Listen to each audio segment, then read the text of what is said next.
what would you consider to be the things that are like everyday stressors for most women? The balancing act, which there is no balancing act. Okay, we're all lopsided. Welcome to the Dutch podcast, where we dive deep into the science of hormones, wellness, and personalized healthcare.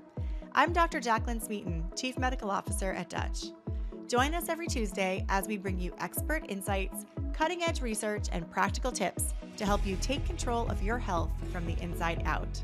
Whether you're a healthcare professional or simply looking to optimize your own well-being, we've got you covered. The contents of this podcast are for educational and informational purposes only. This information is not to be interpreted or mistaken for medical advice. Consult your healthcare provider for medical advice, diagnosis, and treatment. Hi, I'm so glad you're with me on today's episode of the Dutch podcast. I've had this guest on before, and she's one of my favorite people to talk to. She's just like a girlfriend, and it feels so easy to dive into topics that maybe feel more vulnerable or untouchable. Today's episode is something that probably feels really vulnerable to a lot of women, and for clinicians, it can be one of the toughest things to address with patients. But in my experience, having been in practice now for a couple of decades, it's one of the linchpins that has to be addressed in order to really help people get well. And that one is stress. It's a very difficult topic to talk about with patients because a lot of times the stress comes from situations that are very close to home, like their relationship or their family or their jobs. But also it can come from their behaviors. It can come from the food that they eat. And our guest today is a nutritionist by background, an integrative dietitian, and really brings it all together for us in a way that for me was really fun to be a part of the conversation. Our guest today is Esther Blum. She's an integrative dietitian and a menopause expert. She spent over 25 years helping women balance hormones and reclaim their energy through personalized nutrition and lifestyle strategies. She earned her bachelor's degree in clinical nutrition from Simmons College and then a master's in clinical nutrition from NYU. Esther, most importantly, she's so passionate about empowering women to advocate for their health, to break the silence around menopause, and to really navigate this stage of life, the perimenopause and menopausal stages, with confidence and clarity. She's a best-selling author. She's got 5 books published and a sought-after speaker, and really continues to educate and inspire women to take charge of their hormonal health. I can't wait to dive into this topic. Thank you so much, Esther, for joining me. Well, so appreciate you having me back on, Jaclyn. Thank you. So before we get in, I don't know that I asked you this last time, but can you share a little bit about your backstory and how you ended up being so interested in hormones and interested in kind of this perimenopause, menopause transition? So when I first started out in practice, I was in my 20s, 25, 27, and had come out of grad school. I had years of experience in the hospital, but I started building a side hustle and a side practice. And one of the first 2 women to walk into my practice was a menopausal psychotherapist. And she was like, I sit all day for my job. I have time to work out twice a week. And I have this stubborn 5 to 10 pounds that won't budge. And I was like, crap, I better figure out how I'm going to solve this problem and fix her midlife metabolism with, a lot of limited activity. And so that's really when it started. It wasn't a new phenomenon for me, but it was long before I started testing. I really was just working with diet and some supplements. And so I don't even think I had my functional training in place back then. It was before I did my functional training. So I really started dialing in her protein. And I restricted her carbs to either fruits or vegetables for 4 weeks. I was like, let's just pare everything down to the basics, just protein, some fat, fruits, and veggies, as much as you want. She also really decided she wanted to start fasting 1 day a week, and her fast of choice was hot water with cayenne and honey. Yeah. I think that's remember that back in the day? Lemon, cayenne. Yep. So that's what got her weight off was just the combination of the two. But then I began using, that method with all my ladies of protein, veggies, and fruits, and really understanding that we metabolize carbs differently in midlife. We do need more protein.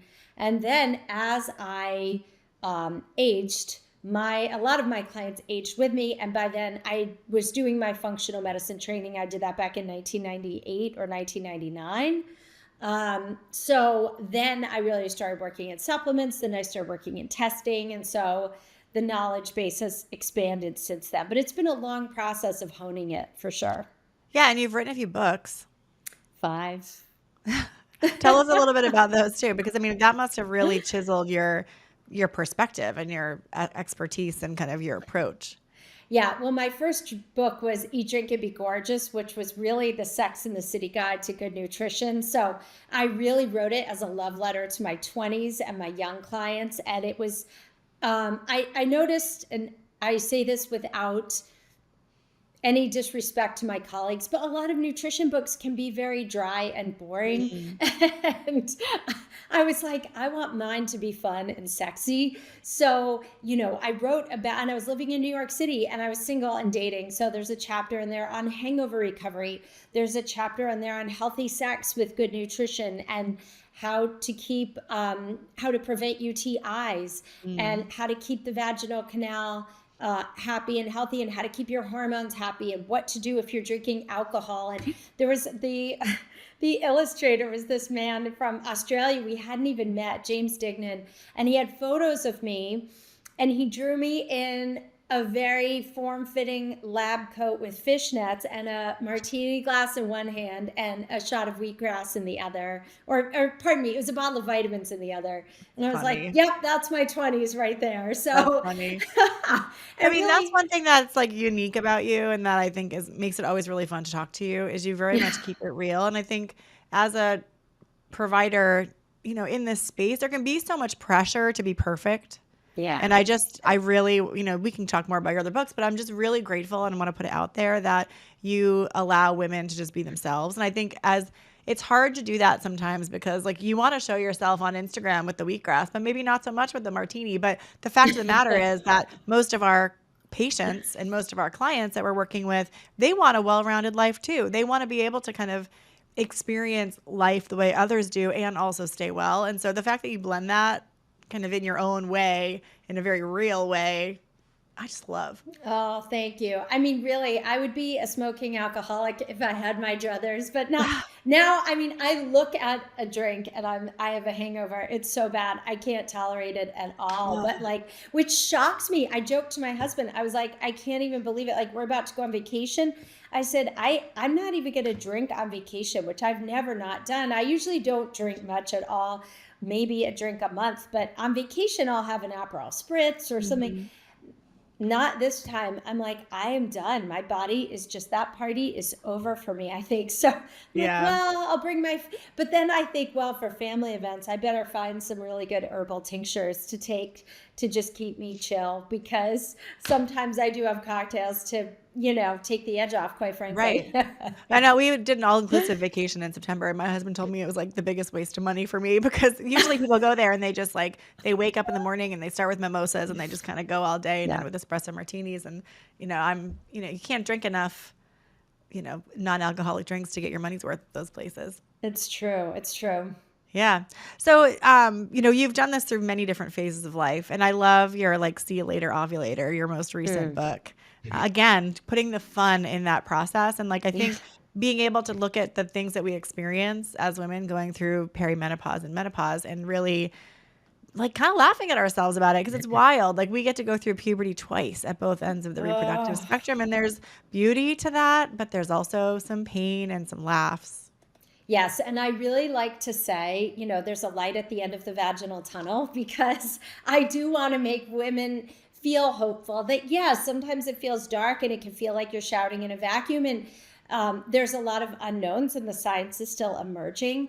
But also, when you find the right cocktail of your macronutrients, when you find, ways to help you get sleep with diet, blood sugar, movement, meditation, hormones, then, and when you figure out also how to manage stress and say no, like I always quote Will Cole when he says, let no be your multivitamin, right? I haven't heard that before. I love it. It's my favorite. And so when we do those things and we're in greater alignment, when we're in better hormone harmony, but when we're also in our most powerful phase of our lives, then it does get lighter. And it does feel better and we are more at peace. Because I think what a lot of women don't realize is what a spiritual journey it is to go through perimenopause and menopause, and all the energy that,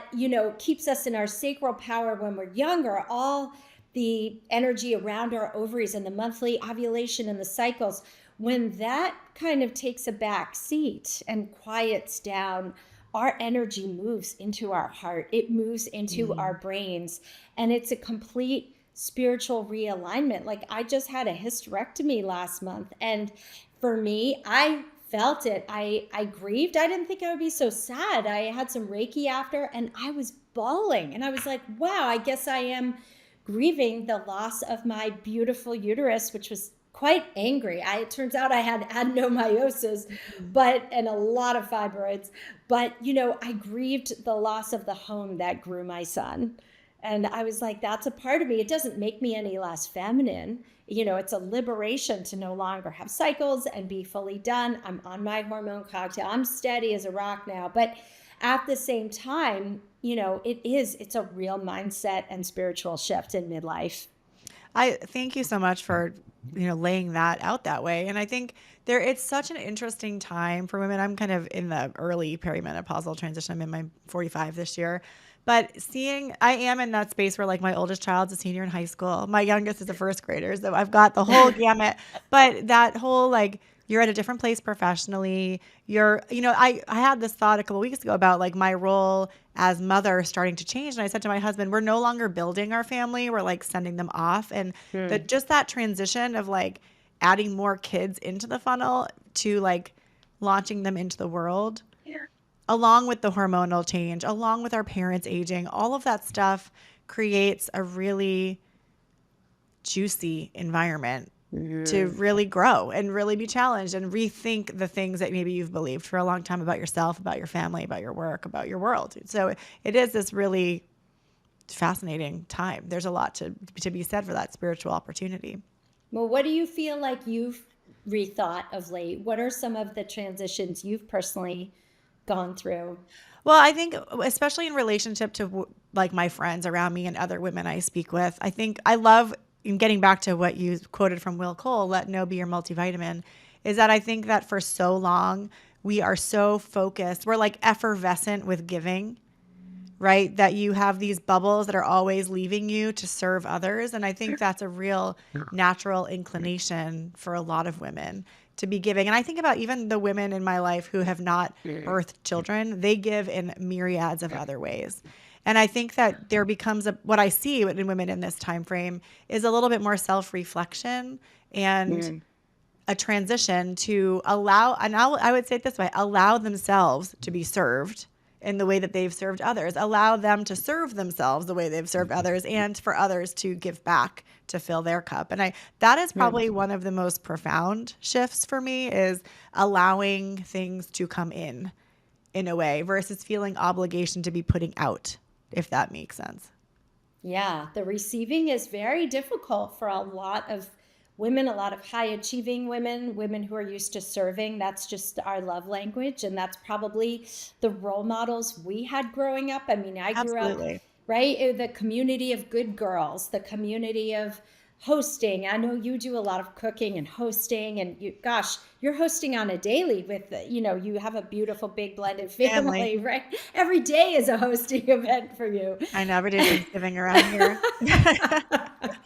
But I mean, it gets me into, like, what we want to talk about on the pod today, which is, I think it's the merging of stress and hormonal shift. And I'm so grateful that you're the one to have this conversation with us here today, because I think you get it and you pull it together in a very real way. And I think the transition, a lot of times women maybe do it because they are growing. But the other piece of it is, in my own practice, I remember, because I was in my early 20s when I started in clinic, I remember seeing perimenopausal women, and they were making the shift because they had to, because the mechanisms and the decisions that they'd always made weren't working for them anymore, because they developed autoimmune disease or hormonal dysfunction or mood changes that made it impossible for them to continue in the same way. And it makes me think about the role that stress plays through our hormonal transitions. And then, now that I've got more clinical experience, you see that some women breeze through perimenopause and menopause.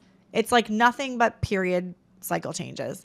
And then other women struggle so significantly. And when you think about the science of hormones shifting from being made by the ovaries to being made from DHEA from the adrenal glands, it really makes a lot of sense why we see a lot of that compound for women who had a lot of stress in their life. Yes. And especially, if you have unresolved trauma that you have not fully unpacked or had a minute to process, now is a really wise time to do it, because the greater your trauma, the harder often menopause symptoms will be. I mean, a few things to say here about that. So number one, our brain, stress drives hormones from the top down. So you will put a lot of extra stress on the adrenals if you grew up in an unsafe environment, food insecure, physical abuse, emotional abuse, accidents, death, loss, right? Whatever trauma is informing you, if it's significant and you haven't processed it, and all those years of being in fight or flight, your poor midlife body is tired. Your adrenals are really tired.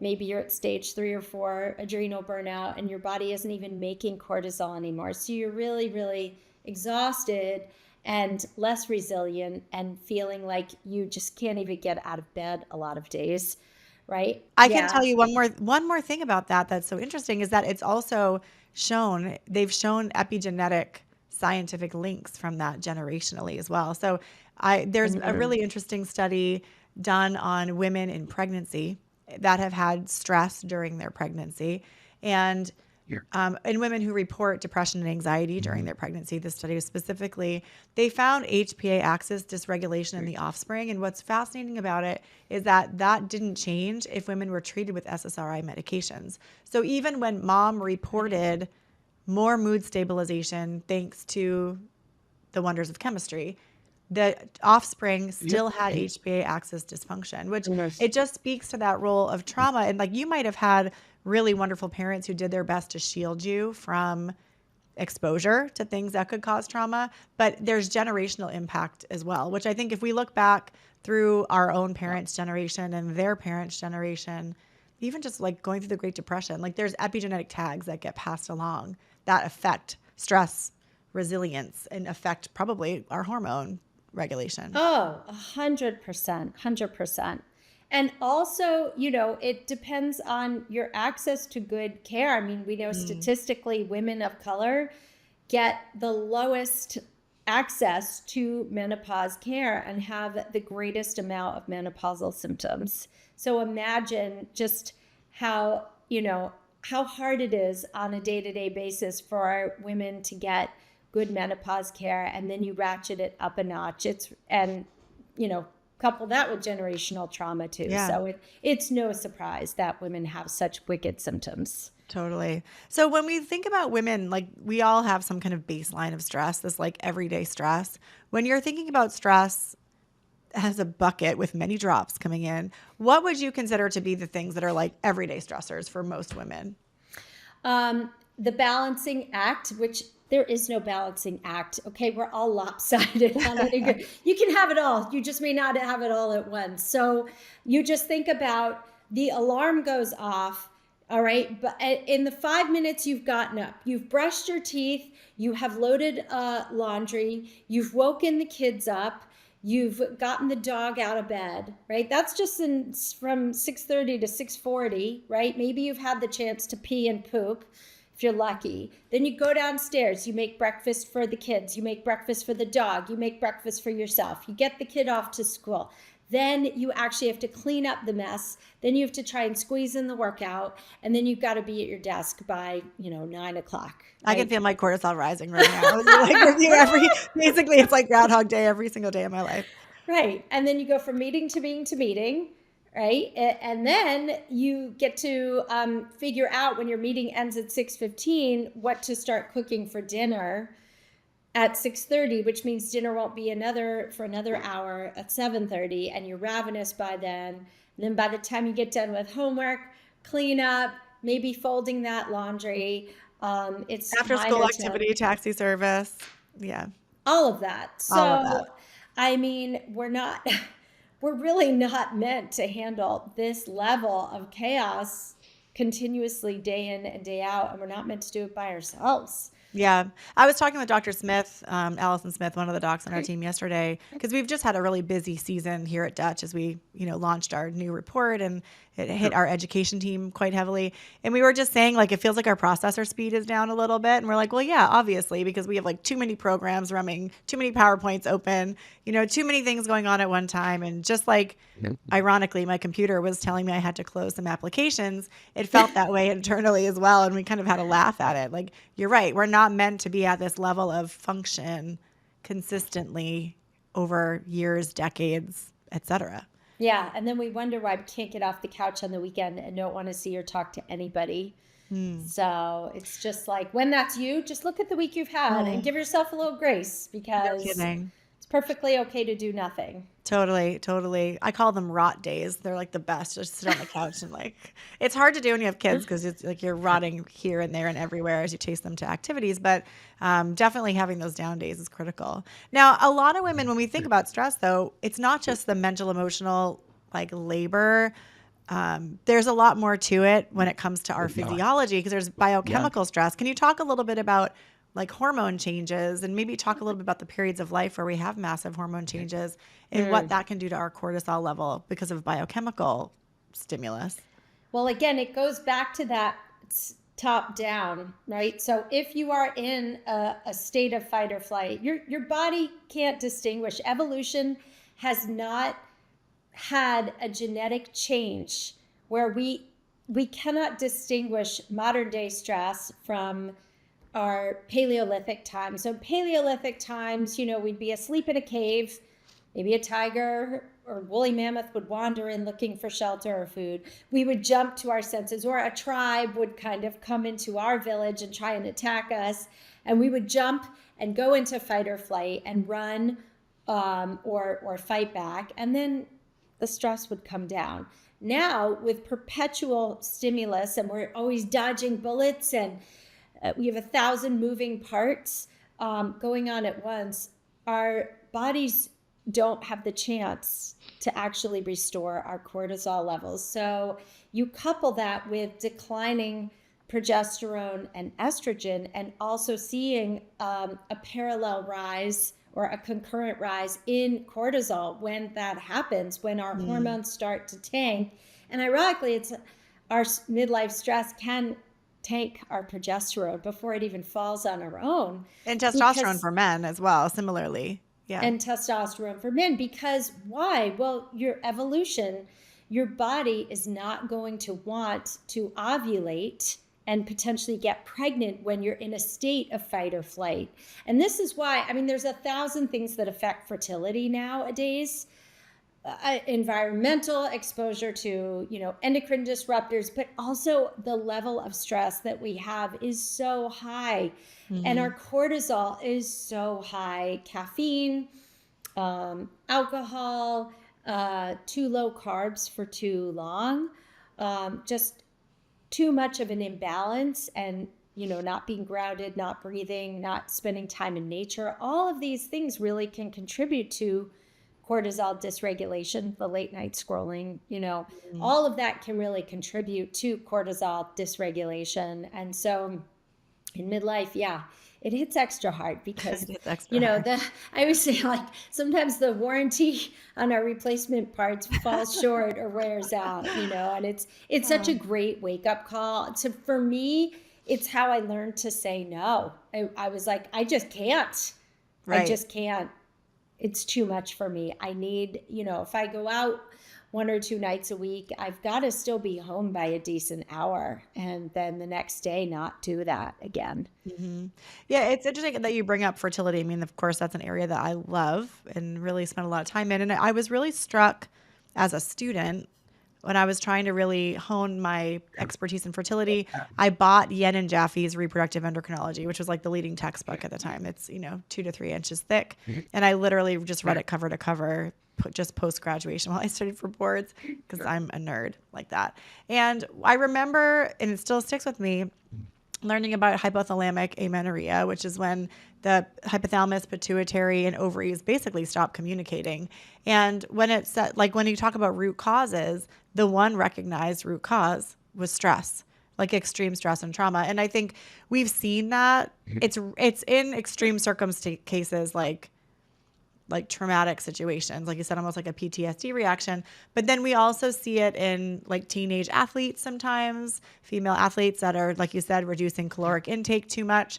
That has that same effect to kind of shut down the reproductive cycle. That's a stress HPA axis mediated action. And then you think about, okay, well, if that's what happens in the extreme case, either extreme stress or extreme sensitivity to stress, that's black versus white. What's happening in the gray zone, right? What's in the gray zone where we're exposed to stress? Can it dysregulate our menstrual cycles? Can it harm our ovarian tissue? And now there's more information out around that. And certainly it affects women of all ages, not just reproductive age. Yeah, 100%. And ironically, like one of the best ways to fix your adrenals is by refeeding your body and introducing more carbs. Mm-hmm. And it's what I love teaching my midlife women is like, you actually have to fuel your body. And, when I was a hospital dietitian, I covered all the cardiology units and including like the surgical cardiac ICU and post-op and the step-down units. And people who were on ventilators, just lying there, breathing, now obviously healing, which uses a lot more energy, but their baseline for calories was 1,200 calories a day, just lying in bed. And we put ourselves, we're lifting weights, we're doing high intensity interval training, we're walking, 6 miles a day, and we're expecting our bodies to function on 1,200 calories a day. Or I've seen clients come to me with anywhere from 9 to 1,100 calories a day, and just they're caught in this vicious cycle where they're so low calorie for so long that the minute we refeed, they gain weight because their body's like, I'm going to hold on to all this fat, so when you starve me again, I'll have something to live off of. But ironically, when we slowly refeed and bump up the carbs, then, the thyroid starts functioning again. The adrenals are supported, the thyroid starts functioning, and it becomes more active, and we can actually lose weight refeeding the body. But women we don't trust our bodies. We've been told, we've received external messages that we have to cut calories, eat less, exercise more. But we've also, learned over the years, we grew up in a lot of diet cultures. I grew up, when I became a clinical dietitian, I graduated in 1992. So there was a company called Snackwells you might have heard of. That was all Snackwell cookies. Those were the best. They had like a marshmallowy one dipped in chocolate. They did, but it was all sugar and no fat. Everything was no fat, no fat. Everything was no fat. Absolutely. And then there was like the Alestra chips and potato chips, which caused anal leakage. So fun. I never got into those, but. Ugh, no, I was like, who is eating this fake crap? So, we, my generation really grew up with like fat-free and low calorie and watching my mom constantly diet. And, it's like, gosh, that is so old school at this point. It's so done. Totally. And I want to acknowledge that, like, at that time, all of us and our mothers were trying to do the right thing. We were trying to listen to the messages and make healthy choices. We just got it so wrong nutritionally for so long. I think I do appreciate that now, while there are still some pretty wild diets out there, for the most part, people are pushing whole foods diets. And even if you could if your only instruction was like eat foods that either came from the ground or had a mother, and those are the only rules you followed, you'd get 80% there on most of your goals for health, I think. Yes. Yeah. So anyhow, I want to talk a little bit more about like women and stress. And as we go through looking at the Dutch test and things like that, let's start with like a clinical picture. What are the most common things that you see crop up for women that make you think, stress is probably a big piece of her case? Cortisol. I love that you laugh before you I did. Well, I mean, you've got the classic sky high cortisol in the morning. And this is without caffeine because, you can't have caffeine So the this is what morning of the women feel Dutch. and experience. We're not talking about testing yet. This is just what What they you're feel and experiencing. experience. Well, it's quite simply wired and tired. Okay. The motor is running with no gas in the tank, and they're running on fumes, and they're running on not thinking about. They're like, come on, you just wake up and get through the day. It's kind of like slap some cold water on your face and just grind through your day. I'm like, and when I see the clinical test, I say, I truly don't even know how you get out of bed in the morning. Or how you're sleeping or how you're functioning at 3 p.m. And most of them, spoiler alert, they're not. So yeah, I mean, and then really the cherry on the sundae is being awake all night or tossing and It's turning. so unfair. It's so unfair. It really is. And it's brutal. It's just, there's a lot of self-talk that has to happen after one day of that, let alone weeks, months, and years of like, come on, just get through a day. You can nap later. And then you never nap later. And then it's like, oh, the sleep will be better tonight. Sleep's not better tonight, and it's a really hard hamster wheel to be on. Yeah, totally. And I the piece that I see that comes into that's like an extra added layer is that nighttime waking tends to be a time where like unwelcome thoughts kind of creep their way in and prevent you from getting back to sleep. And I think it's the stress you carry all day that then you try to process in the middle of the night. And I mean, I think one mantra that I've given to my patients, I've used it myself, is just like, I will not come up with the best solution right now for this problem. That's right. Nobody's solving world peace at 3 a.m. Like I could just put it down and go to sleep, and it's like the worst to pick up your phone and kind of get into that cycle. But I do find a lot of women under a lot of stress. Not only are they doing nighttime waking, but they're like waking in a panic or trying to process something that's happened during the day or trying to distract themselves from life by getting online, or distract themselves from the insomnia that they're experiencing. I mean, it's such a challenging thing. It is. And we, the best thing to know about this, ladies, is I have a free tool for all of you that you can access from your bed, and that is your breath. And so I love, 4-7-8 breathing or box breathing. 4-7-8 is when you inhale for 4, you hold for 7, you release, you exhale for 8, or box breathing, which is inhale for 4, hold for 4, exhale for 4, hold for 4. Whatever you decide, even if you just imagine diaphragmatic breathing, or for me, if I try to breathe through my third eye, it takes me so much concentration to even get to that point that I usually fall asleep because my brain can't think about anything else. But breath work is free, and 10 minutes of deep breathing lowers cortisol and can get you back to sleep without medications or, any extensive efforts at all. I love that. We'll be right back. Here at Precision Analytical, we've launched the biggest update to our report since 2013. The new and enhanced Dutch report puts the most actionable hormone insights right on page 1, making it faster and easier to interpret. You'll see a reimagined summary page, upgraded visuals for estrogen and cortisol metabolism, and an all-new About Your Results section, what we call the Dutch Dozen, a 12-point framework that helps you understand your patient's hormone story in minutes. It's a smarter, simpler, and more insightful Dutch experience. From now through December 19, 2025, all registered Dutch providers can order 5 Dutch Complete or Dutch Plus kits for 50% off. Give us a call or visit DutchTest.com/order now. Must have a registered Dutch provider ID. Domestic and Canada only. Promotion not available through distributors. Prepaid and ship to facility only. No drop ships. Cannot be combined with any other offer. Can mix and match Dutch Complete or Dutch Plus. Must be purchased by December 19, 2025. Welcome back to the Dutch Podcast. Now, one of the reasons why I feel so passionate about the Dutch test is related to the fact that it tells the whole story with reproductive hormones and androgens and cortisol, because I really, truly believe you don't understand the whole picture by just serum hormone testing, because there's such an intricate connection between those systems. I know you see it the same way because you do a ton of Dutch testing. Like, what are the things that you tend to look for? Let's talk about like a typical perimenopausal or postmenopausal woman. What are the things that you are most interested in checking when you get their Dutch test back?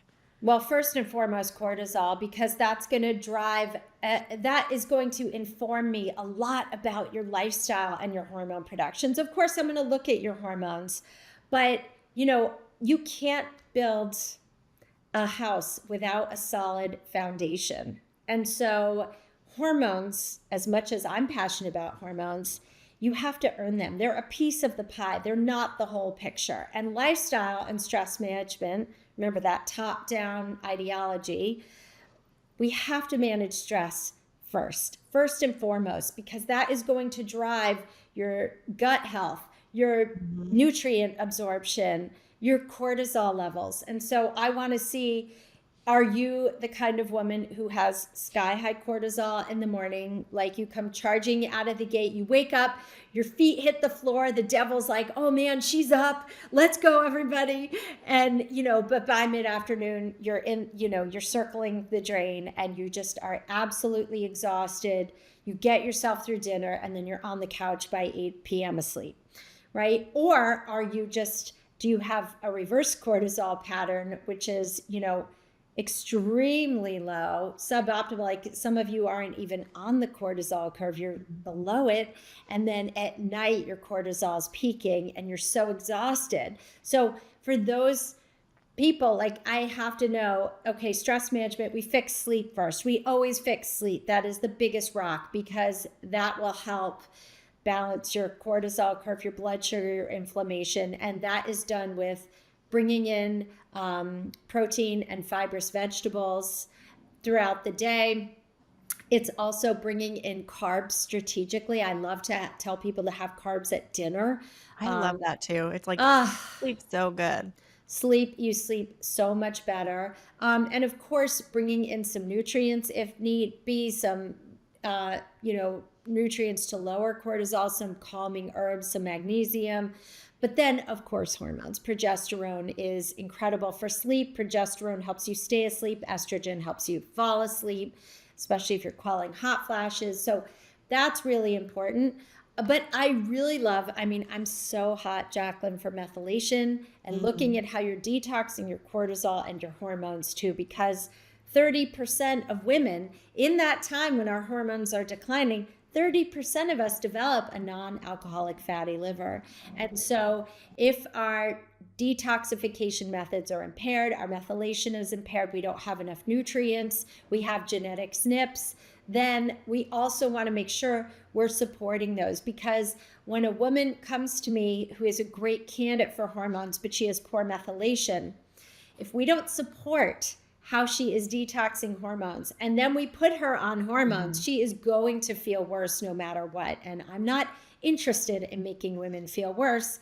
I'm interested in setting them up for success. Right. So those to me are like my two favorite parts of the Dutch, is just how hormones are moving through your body and how cortisol is moving through your body. Those are my juiciest tidbits. I love that. Thank you so much. And one thing that was so fascinating to me, because I learned, HPA axis testing by looking at a diurnal free cortisol pattern, usually in saliva. I think the first company that I used when I came out of school.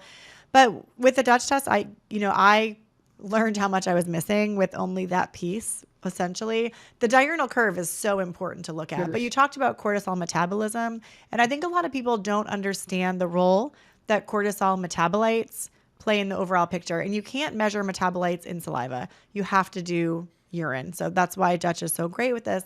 And because sometimes there'll be a mismatch between the free cortisol, which is what you can measure in saliva, and we can measure it in urine too. And that's like the cortisol that's kind of active in the body. But then also the metabolized cortisol, if there's a mismatch there, like I actually reviewed a case earlier today with another group where when they looked at the diurnal curve, it was almost flat line. Because of course, remember cortisol, when you wake up, it should be high. It spikes about 30 minutes after waking as part of our cortisol awakening response. Then it kind of slowly, gradually comes down through the day. And then in the evening, it should be at its lowest. So if you're kind of new to testing, that's what you'd expect to see, like a spike upon waking, and then it comes down. But this person was flatline across the day. And when I asked the team, what do you think's going on? They're like, wow, they're really not making any cortisol. But then when we looked at metabolized cortisol, the dial was over the top, way above normal range, which actually means they're making a ton of cortisol, but they're just metabolizing through it. And that's a little bit of a different picture. Can you talk a little bit about that? This is honestly the part where my clinical knowledge is Oh, okay, not great. solid. So I'm Okay, like, that's fine. I'll oh, talk about that. please. So Yes, you talk about it. So that's really interesting because it shows that you're metabolizing that very quickly. So we tend to see that with things like metabolic syndrome and obesity, along with things like hyperthyroidism.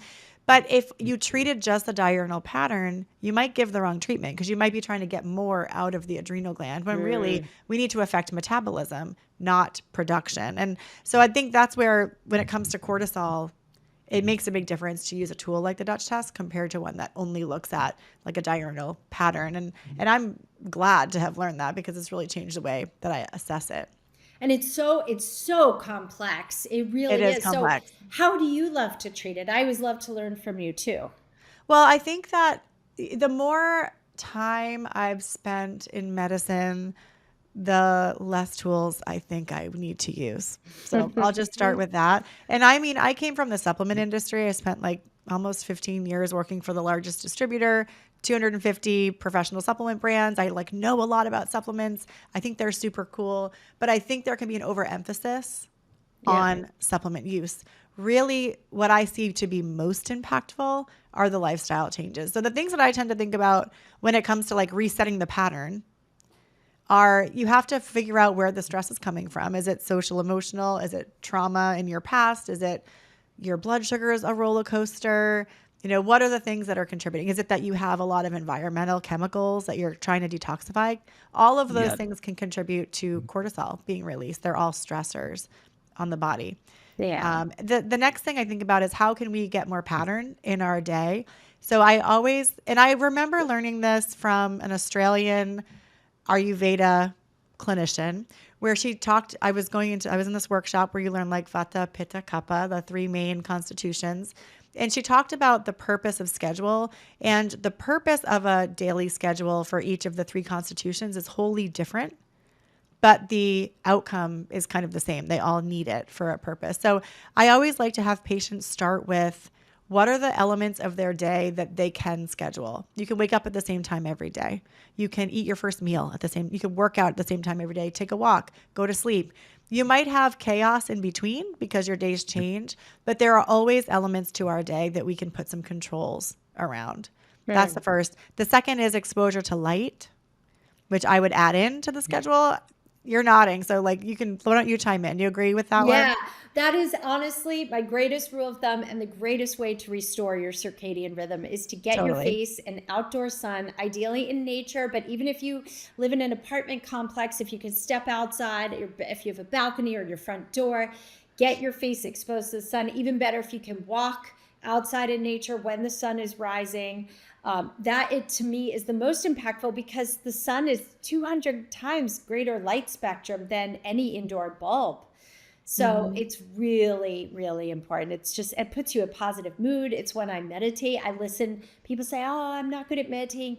Literally, you can just listen to a meditation while you're walking and breathing. You don't have to overcomplicate it at all. Or just breathe and be in silence and let your thoughts come to you. It's just that simple. When I'm walking, because I also find walking is huge. That'd be another one. It's like a great reset for your stress. Yeah. Generally. And being in nature is another one for me that's really critical. And so when I walk, I very, very rarely will be listening to anything. And that actually is my meditation. So one of them, it's just an awareness meditation where you think like, let me think about 5 things that I can see right now. Let me think about 5 things that I can hear, I can smell. What do I taste? I live by the ocean. Sometimes I taste salt. So, I just kind of go through that to pay attention to it. Like, just quiet yourself. Do you hear birds chirping? Well, funny enough, they've been chirping all along. We just weren't paying attention, right? So what are the things that you can kind of be more aware of in your surroundings as a way to reset? I mean, I just find that to be really helpful. And also, can we talk about the big G, which is gratitude? Oh, absolutely. Gratitude totally lowers your cortisol levels, and really what you appreciate. So it's a very simple way to bring yourself back into alignment. So I'll always be thankful in advance. Like before I had my hysterectomy, I surrounded my pelvic floor in white light every night, envisioned full and whole healing. But long before I had surgery, I'd put my hands on my abdomen. I'd say, thank you for my healing.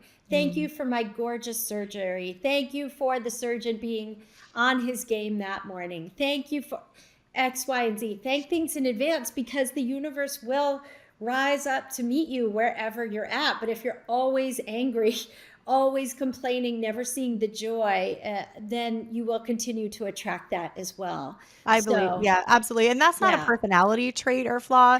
It's a mindset. It can be coached. It can be developed. And so if that's something that feels difficult, if you're the kind of person that walks into a room and sees what's wrong versus what's right, I do think that can be behaviorally changed just by trying to think about it. And I do this with my kids all the time. It's like at the end of the day, we talk about the things that went great in the day or the things we wish were different, but focusing on the things that went great, now they go through their day looking for those things. And that changes like the heart presence of your day, and it changes the way that you look at the world. And absolutely, I think that's related. I had a funny experience. I was talking to a friend of mine who went to the Menopause Society conference, which was recently. And she said to me, I saw this speaker, and this one speaker like really made me mad. They were so negative. They like knew everything. And I knew exactly who it was without them even saying. I'm not going to talk about it here, but just someone who, from what I've observed, they're typically criticizing others. And I think I said, well, it could be worse. You could be living in that body and in that brain, because I think that, and she said, thank you for giving me that like level of, reframe. Because I'm like, if it's hard for you to sit there and listen to it for an hour, imagine having that be the inner dialogue in your brain. And again, that's trainable, that's teachable. Sure. And what's cool about that is it's a modifiable stress influence. The negative voice you have in your own head, that's a modifiable stress influence. It's really, pretty cool. Oh, yeah. My husband and I joke all the time. There was this funny story. We lived in New York City for a long time, and a friend of ours was taking the bus across town and saw this couple fighting, and the woman was just screaming and screaming and screaming, and the couple gets off the bus, and the bus driver yells to everyone, too bad she's taken. And we were all just dying laughing. And so it's like, yes, when people are negative, and I try and give grace. I'm like, okay, you don't know their wounds, you don't know their stories, the day they're having, but okay, send a little white light their day, their way, and say, I'm just grateful for what I have, and that's not me. I don't have to live in that body, as you said, or live with that person. So yes, a little, we always used to joke when my son was young, I'd say a little more gratitude, a little less attitude, I love that. I'm going to write that one down. Or a little less batitude. Yeah. And he's in college now, and he really does practice a lot of gratitude, and it makes me so happy. You're doing such a great job with your tribe too, Jaclyn. Like it teaching people how to have gratitude now and practice it every single day. Waking up, 5 things you're grateful for, going to bed, 5 things you're grateful for, will help continue and perpetuate the cycle of joy in your life. And it's, again, these are free. You don't have to take a pill. You don't have to take a course. Yeah. You just write it down. And, with my coaching clients too, a couple of folks in there were just really kvetching, for lack of a better word. And, and I was like, stop, name 5, or I think I said, name 3 things you're grateful for. And she could barely think of 3. I said, great, now think of 10, because I said, you clearly need to build this practice. And like you do on your walks, look for the light, look for the joy. The little things are the big things. A hot shower, just having hot shower, just having a roof over your head, food on the table, a hug, a dog coming up to you with the tail wag, the sun in the sky, like legs in your body. When worked in the hospital, I would come home, and I was living with one of my close friends at the time. And I would say, I'm so glad I can walk on 2 legs and breathe on my own and not be on a breathing tube right now. Like, nothing gives you better perspective. Nothing gives you better perspective than that. Yeah. Now, when you're thinking about hormone balance and we talk about stress, we've talked a lot about this and about these kind of soft skills. And I will say, like, supplements, getting back to your question, I think magnesium, most of us need. A good multivitamin, B complex. I think adrenal herbs are fantastic. There's so many. And I generally recommend you get them into your lifestyle rather than consuming them as a supplement. Get a mix that is into a drink, get them in your coffee, drink it as a tea. Like that, eat it as a food. Like shatavari is another one that's really great. That is a hormone adaptogen and stress adaptogen for women. You can mix that with milk, drink it like a chai. Like, I just think getting that to be part of your ritual. Those are how those are meant to be done. Eat mushrooms, blah, blah, blah, all those things. But when we talk about stress management and the impact on hormones, do you feel like you have to really sell it? Like women are like, well, yeah, but like, I need the hormone therapy. You know, when you're like, no, really, stress is at the root. We have to address your stress. Is it a hard sell? Sometimes, like, I'll use a client of mine who's an example. She is a partner at a huge hedge fund in New York City. And she came to me just wanting to lose, like, initially it was 10 pounds, right? And the first 5 came off when we changed her habit and all that. But, you know, she would come to me in this state of extreme stress, and I could just feel the energy coming at me. And I would just hold space for her. I would just sit. I would just let her unload. And I would just be absolutely silent for the first 20 minutes. And then I would feel the energy shift, right? And then she would say, you know, these supplements are a waste of time. My husband thinks this is a scam. What are you doing to me? And I finally said, but she wasn't really looking at her stress, right?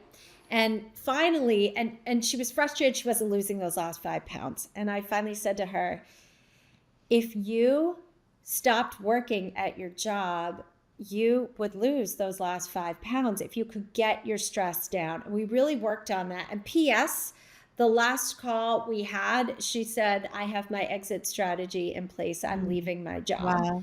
And it was so, I said, you tell me your last day and I'm going to come into New York and we're going to have coffee together. Just, well, not coffee because I don't drink coffee, but, you know, a hot water with lemon and some shatavari. A hot beverage. Yeah.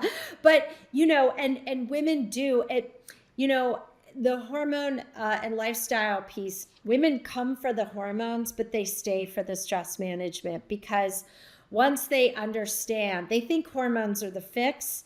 So yes, I give people what they want and refer them to a hormone literate provider and go through their Dutch, go through their gut testing, go through all the supplements. But I always say to them, all the supplements in the world aren't going to do anything. All the dieting you're doing, all the exercise until this gets straight. There's a wonderful documentary. This is my head. She's pointing to her head. I'm pointing to my head for those of you. Yeah. So the maker of the Heal documentary, he's so wonderful. And I'm totally blanking his name. Forgive me. But there's a documentary on Netflix called Heal. It's an hour long. I would encourage you all to watch it. It talks about the 10 or 11 healing modalities in the world, from Western medicine, Eastern medicine, Ayurvedic medicine. The top 2 healing modalities start in the brain, mindset. You know, they interview Joe Dispenza, who'd been in a biking accident, fractured his spine, was told he could never walk again. And he started envisioning healing his bone cells, 1 cell at a time, rebuilding his vertebrae. He's a fully functioning human now, walking again, exercising again. Like, they featured another woman who left, she went into the hospital. She had lemon-sized cancer tumors all over her body. She died in the hospital and went up to heaven and talked to her father. And he said, do you honestly want this for yourself? She said, no, I don't. I want to go live the rest of my life.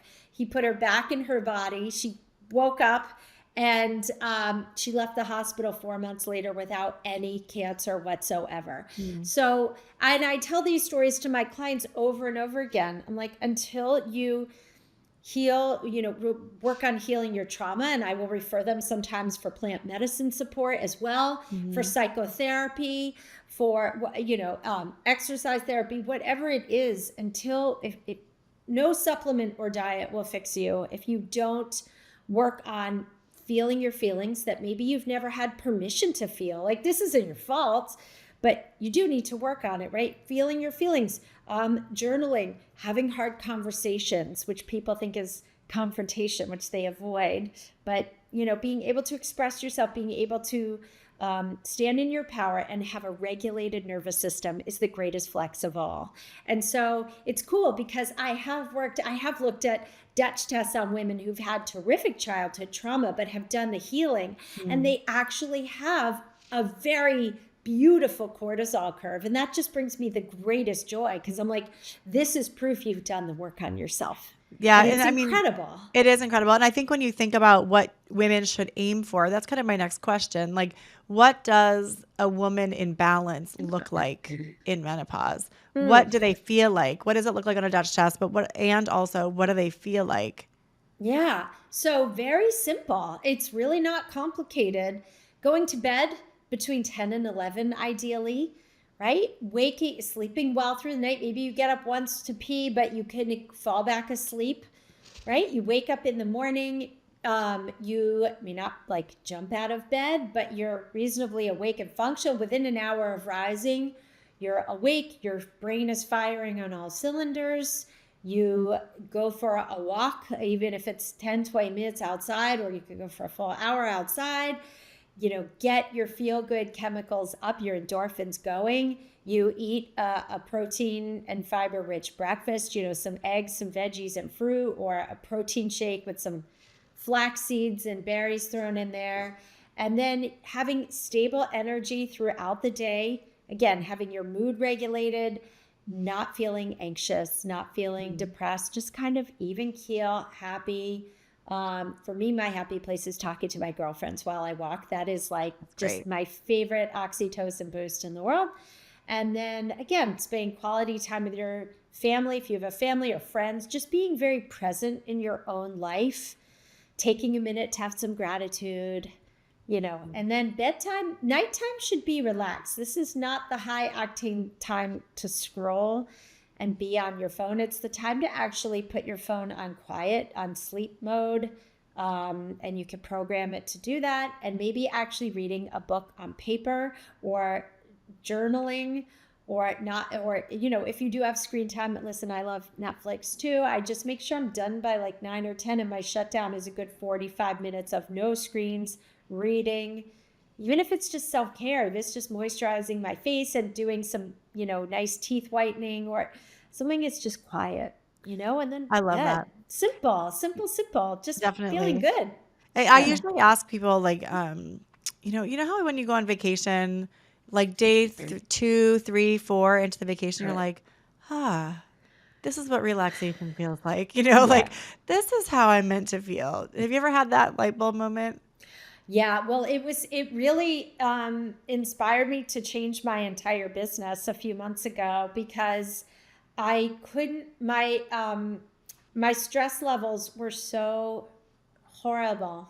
And when I would go on vacation, I could really see that I was a completely different person. Mm-hmm. And I was like, I have to get out of this place and let go of everything I thought I wanted. I had my own midlife realignment. Mm-hmm. So I said, okay, I'm going to detach myself and not base my value on my financial earnings. I'm going to base my value on how much joy I'm having with my day.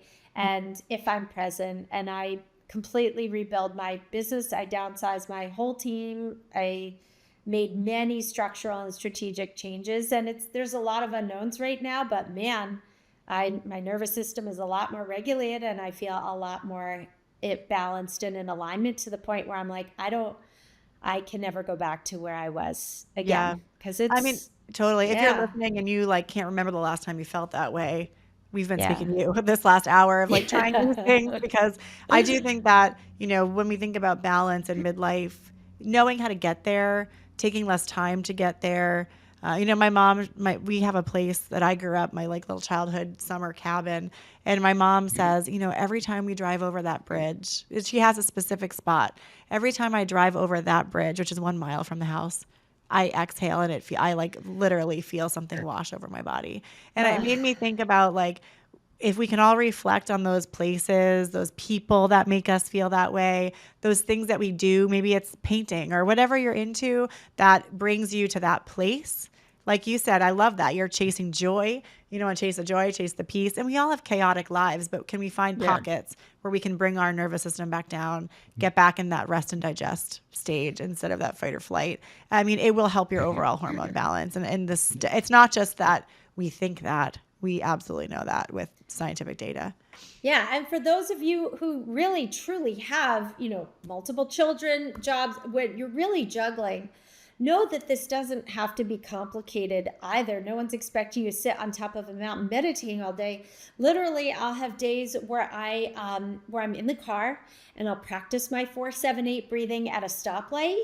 And my favorite thing to do now is to listen to, you can just type in like Spotify or YouTube, chakra clearing sounds, right? And it's just a vibrational melodic tune, or I like pink rose quartz is another frequency. You can just put in, anxiety calming music. Like you can just do that. That is simple. It doesn't take your body as quickly as your body can go into a stress state. You can also teach it to come out of a stress state or do some fire breathing, where you're really doing quick inhale and exhaling.